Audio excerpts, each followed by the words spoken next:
Hey everybody, how's it going? Here's just a prime example of things that I talk about on a daily basis with ketones and ketosis, with increasing your lean muscle mass, the two types of fuel sources, and intermittent fasting as well. So here it is right on Dr. Oz today. My mind was blown away when I saw this. Here's just a little clip I put together for you to reinforce, what we're talking about and how ketones are so healthy for you. The thing about this food pyramid is that you interviewed hundreds of experts. It's a lot of work. Hundreds of experts thinking that food is medicine, right? And it turned out that you literally could turn things upside down with this food pyramid. What did you find? Yeah, Dr. Oz, that's exactly what we should be doing. One question that every doctor should ask their patient is, what are you eating? And this applies certainly to brain doctors. New research is beginning to show. Flipping that typical food pyramid upside down, where we have limited carbs on top, a big chunk of fruits and vegetables, and then our base is really our proteins. Herring is actually the largest dietary source for creatine. And if you don't know what creatine is and what creatine can do for your brain and for your body, I encourage you to look that up. Yeah, so your brain, I like to say, is like the universe's most advanced hybrid. And like a hybrid car, your brain can run off of two fuel sources.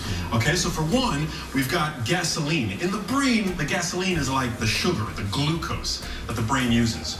And then the other fuel source that the brain can use is sort of like the brain's battery, the brain's electricity. They're called ketones. Yeah. Now, I like to say that when the brain is running on electricity, it's sort of like a Tesla, okay, a very fast car. On the other hand, when the brain is using sugar for fuel, it's sort of like a jalopy, it's chugging along.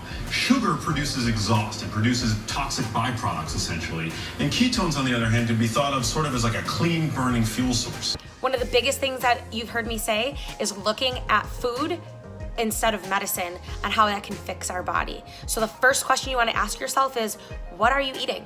What are you fueling your body with? The metaphor's simple. Your car can use gas and batteries. Your body can use sugar or ketones. One's a little better than the other. And as we realize that, we get to appreciate the power we have as individuals. So to become more ketone using, you suggest intermittent fasting. Yeah, so typically what I would do is I would stop eating by 6 p.m. and then I wouldn't eat anything else. I would drink water, of course, but I wouldn't eat any other calories until 8 a.m. the next day. Regulating your cardio and why the lean muscle mass is what regulates your body's metabolism and why it's important to lift weights. So the term skinny fat, it actually is a legitimate medical problem where your percentage of body fat is higher than your muscle, and that actually puts you at a higher risk for Alzheimer's disease. It all depends on how your body's fat is stored and what is the difference between the amount of fat and muscle in your body. All right, so you call it body fat composition. Exactly. And just to elucidate this, your body is made up of muscle and fat. Yes, there's some water, but we're going to focus on the muscle and the fat right now. And the best way to measure your Alzheimer's risk is actually to look at this body fat composition. So the most important thing for us to understand is that muscle building is very important. A lot of us may look at a person and he or she may be skinny, but that doesn't necessarily mean they're healthy. The content of fat is very important. If they have more muscle, they actually are metabolically more active and they're very strong. They actually have bigger brains, better brains, and they lower their risk for Alzheimer's disease. I actually have a gym membership, and I go, occasionally say hi.